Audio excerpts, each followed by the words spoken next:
ఢిల్లీ మద్యం కేసులో CBI ED నమోదు చేసిన కేసులో బెయిల్ కోరుతూ కవిత దాఖలు చేసిన పిటిషన్లపై సుప్రీంకోర్టులో వాదనలు జరిగాయి. Justice BR Gavai, justice Viswanathan ధర్మాసనం చేపట్టిన విచారణలో కవిత తరపున ప్రముఖ న్యాయవాది ముకుల్ రోహత్గి, ఈడీ తరపున అదనపు సొలిసిటర్ జనరల్ వాదనలు వినిపించారు. తొలుత వాదనలు వినిపించిన కవిత తరపు న్యాయవాది ముకుల్ రోహత్గి ఈడీ కేసులో 5 నెలలుగా, సీబీఐ కేసులో 4 నెలలుగా కవిత జైలులోనే ఉన్నారని గుర్తు చేశారు. ఢిల్లీ మద్యం కేసులో 100 కోట్ల ముడుపుల ఆరోపణలో ఎలాంటి వాస్తవం లేదన్న రోహత్గి కవిత నుంచి ఇప్పటి వరకు ఎలాంటి సొమ్ము రికవరీ చేయలేదని వెల్లడించారు. ఒక మహిళగా కవిత బెయిల్కు అర్హురాలని, మాజీ ఎంపీ అయినా కవిత ఎక్కడికి వెళ్లారని కోర్టు దృష్టికి తెచ్చారు. ఇదే కేసులో మనీష్ సిసోడియాకు బెయిల్ మంజూరైందని, సిసోడియాకు వర్తించిన నిబంధనలే కవితకు వర్తిస్తాయని వాదించారు.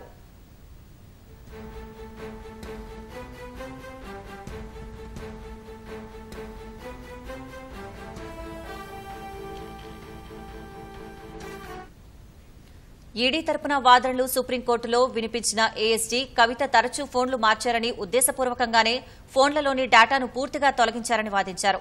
ఫోన్లోని సందేశాలను తొలగిస్తే తప్పేంటని న్యాయమూర్తి ప్రశ్నించగా, మెసేజ్లను కాదని పూర్తిగా డేటానే ఫార్మాట్ చేశారని వివరించారు.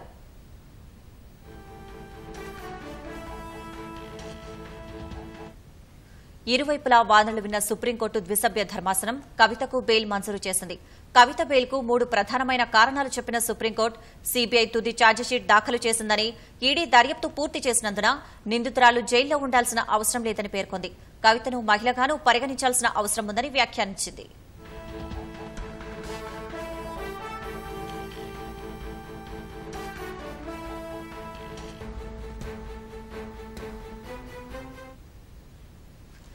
ఇదే అంశానికి సంబంధించిన మరింత సమాచారం మా ప్రతినిధి అరుణ్ అడిగి తెలుసుకుందాం. అరుణ్, చెప్పండి. కవితకు బెయిల్ మంజూరు చేస్తూ సుప్రీంకోర్టు ఉత్తర్వులు జారీ చేసింది. ప్రధానంగా 3 అంశాలను, కేసు మెరిట్స్ కు సంబంధించినటువంటి విషయాల్లోకి వెళ్లకుండా సుప్రీంకోర్టు ప్రధానంగా సిబిఐ విచారణ, ఈడీ దర్యాప్తు 2 ముఖ్యమని, సిబిఐ ఛార్జ్షీట్ దాఖలు చేయడము, ఈడీ పూర్తి స్థాయి ఫిర్యాదు కాపీని లోయర్ కోర్టుకు దాఖలుపరిచింది. దాంతో పాటుగా 3వ అంశము ప్రధానంగా మహిళ. ఈ 3 అంశాలను ప్రాధాన్యతగా తీసుకొని సుప్రీంకోర్టు ఈ రోజు కవితకు బెయిల్ మంజూరు చేసింది. కేసు మెరిట్స్ కు సంబంధించినటువంటి విషయంలో మేము వెళ్లట్లేదు, కేసు మెరిట్స్ లో ఎటువంటి జోక్యం మేము చేసుకోవట్లేదు అని చెప్పి సుప్రీంకోర్టు ఉత్తర్వుల్లో స్పష్టం చేసింది.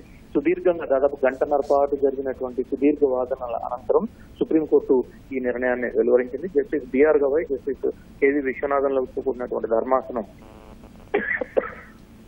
కేసుకు సంబంధించినటువంటి వివరాలన్నింటినీ పరిశీలించిన తర్వాత అటు కవిత, ఇటు దర్యాప్తు సంస్థలకు సంబంధించినటువంటి ఇరువురి వాదనలు విన్న అనంతరం సుప్రీంకోర్టు ఈ నిర్ణయాన్ని వెలువరించింది.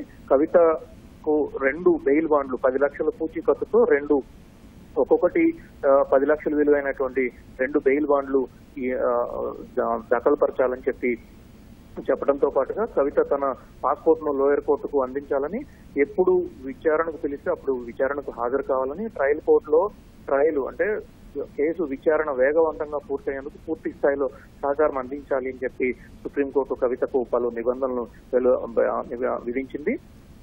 దాంతో పాటు కేసుకు సంబంధించినటువంటి విషయాల్లో సాక్ష్యాలు తారుమారు చేసేందుకు ప్రయత్నించవద్దని, దాంతో పాటుగా పూర్తి స్థాయి ట్రయల్ కు సహకరించాల్సిందేనని చెప్పి వివరిస్తూ సుప్రీంకోర్టు ఈ రోజు కవితకు బెయిల్ మంజూరు చేసింది. దానికి ముందు జరిగినటువంటి వాదనలో కవిత తరపు న్యాయవాదులు అన్ని వివరాలను వెల్లడించడము, ఈ కేసులో కేవలం కవిత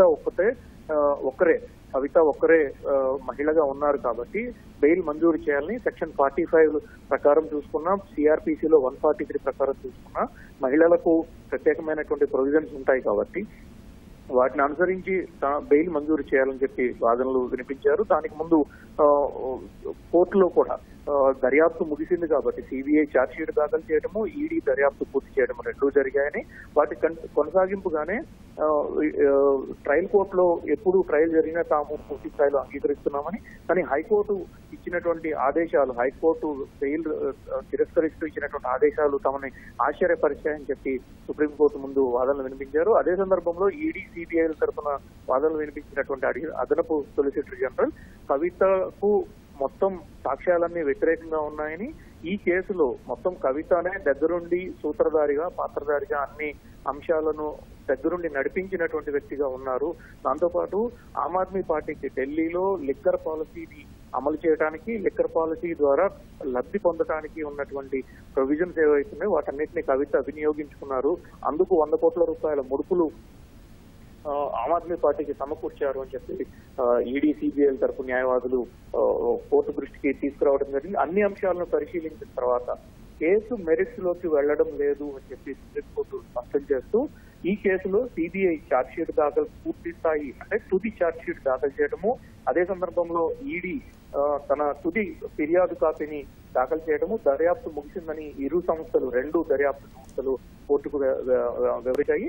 ఆ తర్వాత జరుగుతున్నటువంటి ట్రయల్ కి పూర్తి స్థాయిలో సహకారం అందించాలని చెప్పి ప్రస్తుతం రౌత్ అవెన్యూ కోర్టులో ట్రయల్ కొనసాగుతుంది అని చెప్పి చెప్పడం జరిగింది.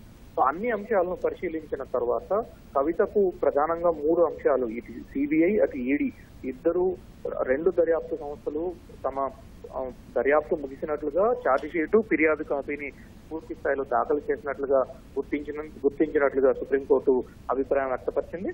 దాంతో పాటుగా కవిత ఒక మహిళగా ఉన్నారు. రాజ్యాంగం పేర్కొన్నటువంటి సెక్షన్ల ప్రకారం సిఆర్పిసి కానీ అదేవిధంగా ఐపీసీకి సంబంధించినటువంటి సెక్షన్ల ప్రకారం కానీ కవిత బెయిల్ కు అర్హురాలు అని చెప్పి ప్రస్తుతం దర్యాప్తు ముగిసినందున ఇకపై జైల్లో ఉండాల్సినటువంటి అవసరం లేదు అని చెప్పి సుప్రీంకోర్టు అభిప్రాయపడింది. ఈ నేపథ్యంలోనే కవితకు సుప్రీంకోర్టు పలు షరతులతో కూడినటువంటి బెయిల్ మంజూరు చేస్తున్నట్లుగా ప్రకటించడం జరిగింది. సాక్ష్యాలను తారుమారు చేయడం కానీ, సాక్షులను బెదిరించడం కానీ, లేదు కేసుకు సహకరించకపోవడం కానీ చేయొద్దు అని చెప్పి స్పష్టం చేయడం జరిగింది. దాంతో పాటుగా కవిత తన పాస్పోర్ట్ ను లోయర్ కోర్టు అంటే రౌత్ అవెన్యూ కోర్టులో దాఖలు చేయాలని, దాంతో పాటుగా 20 లక్షలు ఒక్కొక్కటి 10 లక్షలతో కూడినటువంటి 2 పూచీకత్తులు అంటే మొత్తం 20 లక్షలతో కూడినటువంటి పూచీకత్తులను జమ చేసిన తర్వాత కవితకు బెయిల్ ఇస్తున్నట్లుగా సుప్రీంకోర్టు ప్రకటించడం జరిగింది. ఇప్పటికే కవిత బెయిల్ ను తిరస్కరిస్తూ లోయర్ కోర్టు అంటే Raut avenue court, Delhi high court ఇచ్చినటువంటి ఆదేశాలను కొట్టివేస్తూ కవిత దాఖలు చేస్తున్నటువంటి పిటిషన్లపైన విచారణను ముగించింది. ధన్యవాదాలు అరుణ్.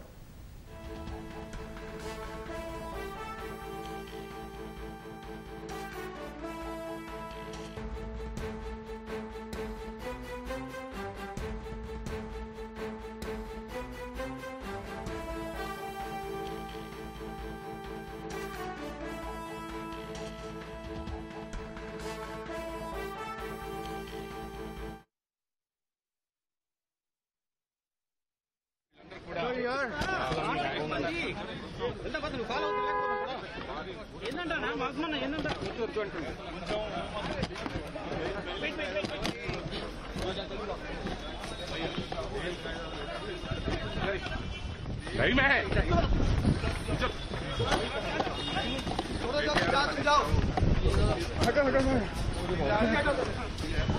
ये लगाओ इसके अंदर।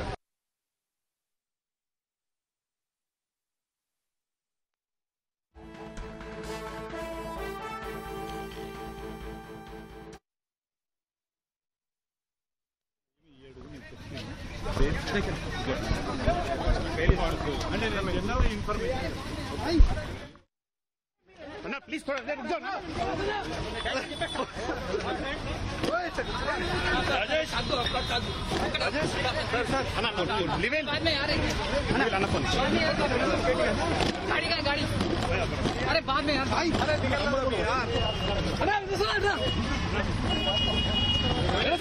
पंडित जी को फोन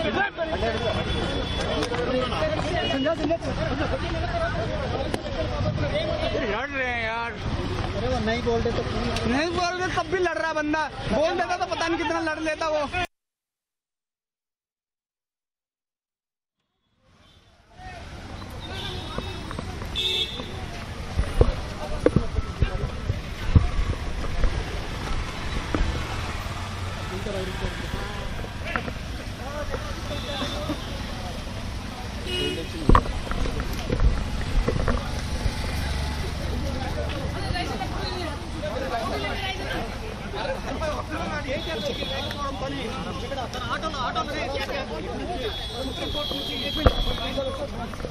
జరగండి అన్న ప్లీజ్ అన్న జరగండి కొద్దిగా అన్న కొద్దిగా జరగండి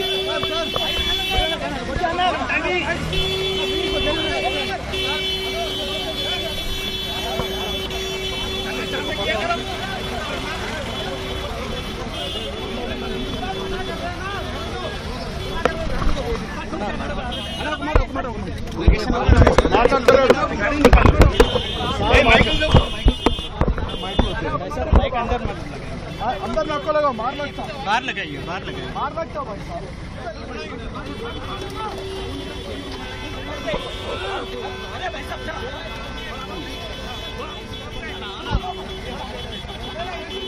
आराम से आराम से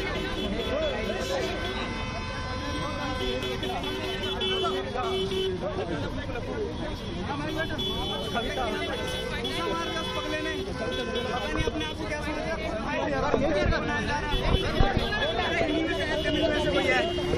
ऐसा थोड़ी होता है यार